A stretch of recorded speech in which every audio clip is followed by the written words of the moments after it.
have a couple of the Verre molds.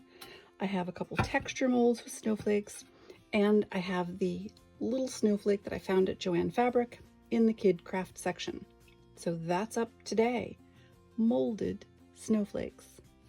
First up, I'm going to make little plates with these texture molds. One of them is going to be clear with aventurine blue, so it'll be a little bit sparkly. And the other one is going to be Caribbean blue with, looks like white. I think both of those will make really pretty snowflake plates. I'm not sure what I'm going to do with them. If I give them as gifts, whenever I make these little plates, platters, trinket dishes, you never know if someone's going to put food on them or not. So I always cap them in Tecta. I think the blue is food safe. I don't think it's an issue, but that way I never have to worry about it. If I cap any color with Tecta, then I know it's food safe. You have to have 2 layers for these. I often fire 1 layer. You can't with these. You really need a 2-layer blank. So that's up. Make 2-layer blanks for these 2 texture molds. The big one is 5.5 by 10. The little one is a 5.5 inch square.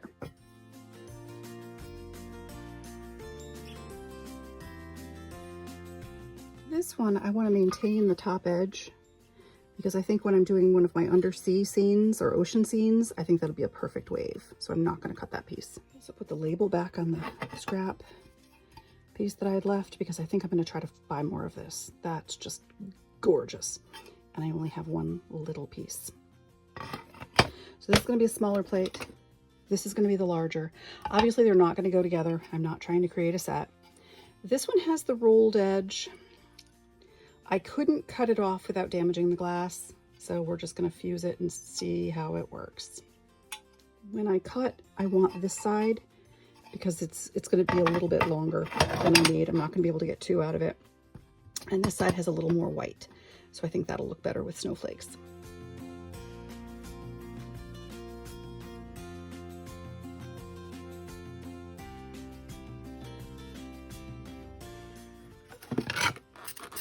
Clean the glass. I usually use rubbing alcohol in a spray bottle. Gets all the residue off. Does a really nice job. Tends to dry out your hands, but that's what lotion's for. Make sure those are nice and clean. Make sure my blues are nice and clean. I really do love this blue.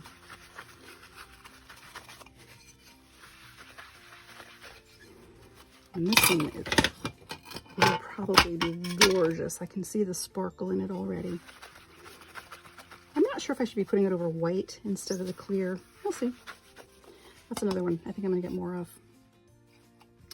To get them ready for the kiln, I like to sprinkle them with a little bit of clear powder because I think it minimizes air bubbles. I have found that to be the case. So I need to decide which end is up. I think that end is up. When I am using powder, I mask up. And this is not an N95. It's actually a P100. This is a better mask. Filters out more. And powder is nothing you want to play with. So you just definitely need to mask up. I have a tea strainer that I put my powder in. And then I can just gently scritch with my fingernail. I want a thin layer. Very even layer. And this is crystal clear transparent frit. I often put this over smaller pieces that I do. I put it over ornaments. I put it over this little sun catcher, and it caps everything, gives it a nice smooth crystal finish. So I use a lot of that. And now gently, gently, gently place my Tecta. Got a little bit of powder on my Tecta. Gently, gently, gently place it on top of the blue to cap it. And then these are ready to go in the kiln for a full fuse.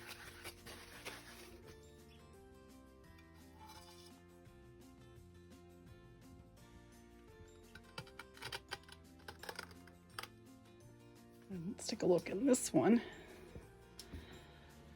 There is the blank for the platter. That looks terrific. Wow. And then this is the little holy Christmas tree ornament. Oops, put it in the screen. That's a little Christmas tree ornament. Oh, I really like that. I'll have to take it down and clean it up. Trying so hard to get this into the kiln without bumping it, and I dropped it and chipped the corner off. Fortunately, I have another one, and I will be able to use the chipped one to make smaller trays.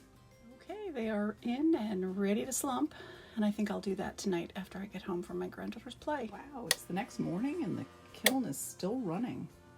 Although I did start it pretty late. Finally out of the kiln and cleaned up. This one I absolutely love. You can feel the texture on the back, and because it's transparent, you can see the pattern through the whole piece.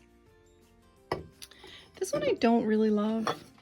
While the texture is beautiful on the back, the front is pretty ordinary. I may try to re-slump and see if I can get a little bit more texture on this one. Or I may just leave it the way it is. But for now, I'm moving on. Next is the snowflake mold from Joann's, which I'm going to put the beautiful swirly glass on top of. It is in the kiln and ready to go. Here it is, finally out of the kiln. So let's take a look. Oh, absolutely lovely. And the white swirl, there was no color change, but the swirl did intensify. Love it. Next up, molded snowflakes using a Couleur de Verre snowflake mold. This is 2016. The fill weight is 25 to 30 grams. The batteries on my scale are dead, so I'm going to eyeball it. You have to make sure that you have enough so that it looks really filled, but do not cover these little branches. Make sure that they're still exposed.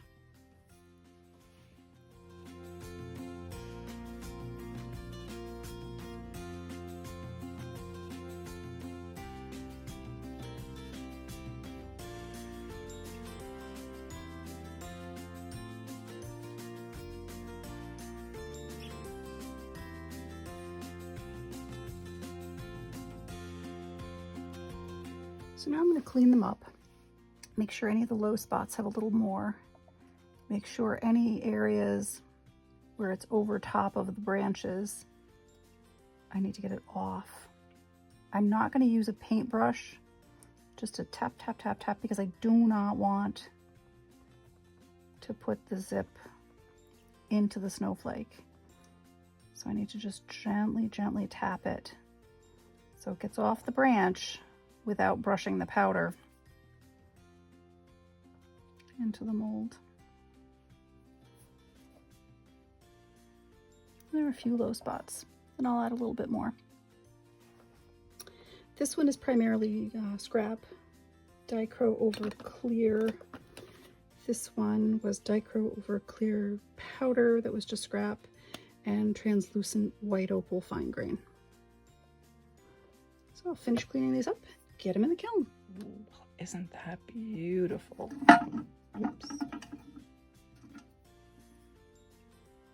That turned out great.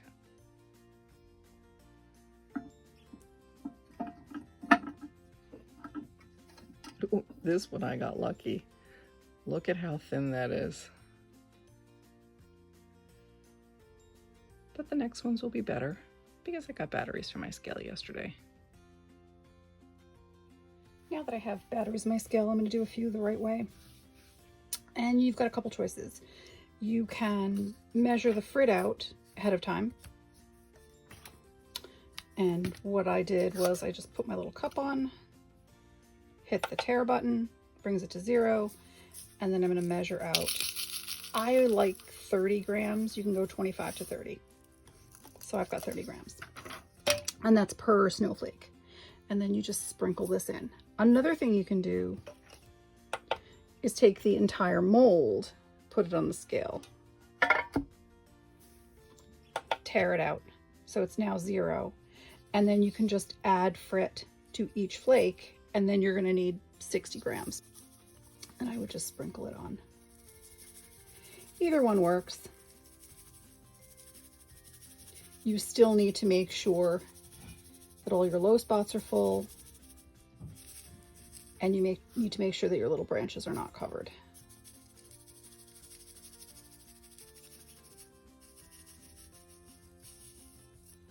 So here's a high spot. I definitely need to level that out.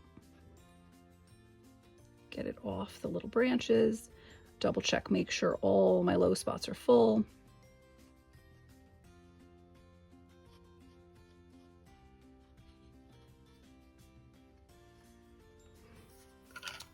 Got 30 grams, and now I need to fill the other side.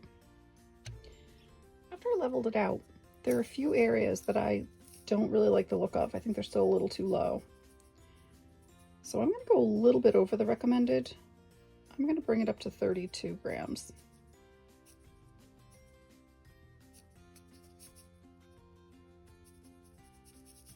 While maintaining the branches clear. Don't let anything touch them. Or be over top of them, it can touch them, but it just can't cover them. And making sure all those low spots are filled in, because this is the one I ended up with. Two of the branches here were very, very thin. So I just need to make sure that there's enough. And oops, overall, that looks better to me at 32 grams. No, 33. It actually looks better to me at 33, even though the recommended fill weight is 30. Could be that I used a pretty fine frit mix. I think if you use larger frit, it's going to have a different result, because every little piece of glass is going to have air around it. So this will shrink down. And now I'm thinking I definitely want to measure into a cup and pour, because this one is just the way I want it. That frit is too large. So now instead of being able to just dump it out, I have to pick each piece out with the tweezers, or I'll damage that one. So I need a little more dichroic frit. I made my own, but then that means you need to go through it with a magnet and get any little bits of metal that come off the tool. Oops. Just to make sure your frit is really clean. You see those little tiny black dots? Those are actually little bits of metal that came off the tool, and you don't really want them in your glass.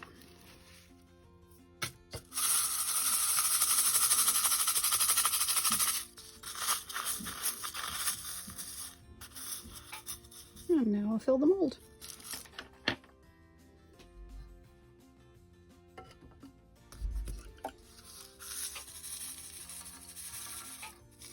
Oh, and that's a much better size frit. And this is 30 ounces. 30 grams, I'm sorry. This is 30 grams. And I may put a little bit more of the frit powder. When you pound down the frit to make your own, you get all different sizes. And then you actually have a sifter with various size screens.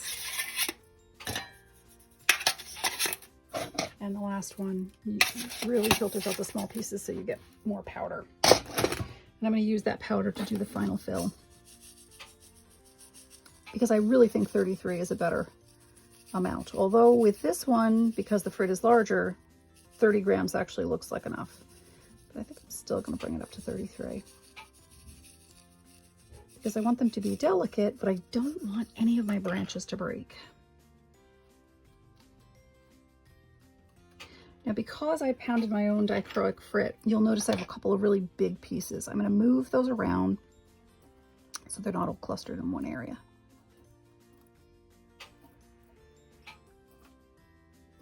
These bigger pieces, I'm going to make sure that they are distributed more evenly. When you're using tools on these molds, be super careful you don't scratch any of the boron nitrate, the zip, into the mold. tap, tap, tap to get everything nice and level, even, and to get the glass off those branches, because you do not want a layer of glass over the branches.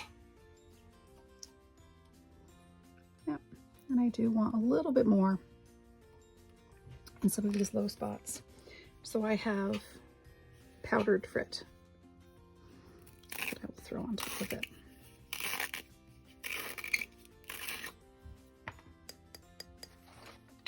But I do want to measure because I'm already at 30 and I don't want to go too crazy. Tear the scale, bring it back to 0 with the cup on it. That's about 3 grams of powder. So I think I'll top it off with that.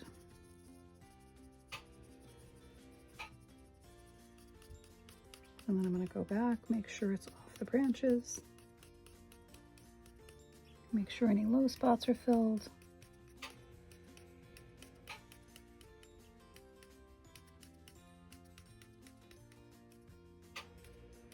And I need to make sure that this is evenly distributed about around the top of it, because it is a different size. And if I were to put all of it in one area, that part of the snowflake would look different than the rest. So I need to make sure that if I'm topping it with this powder, I'm topping the entire snowflake, not just certain areas. I don't want to change the look.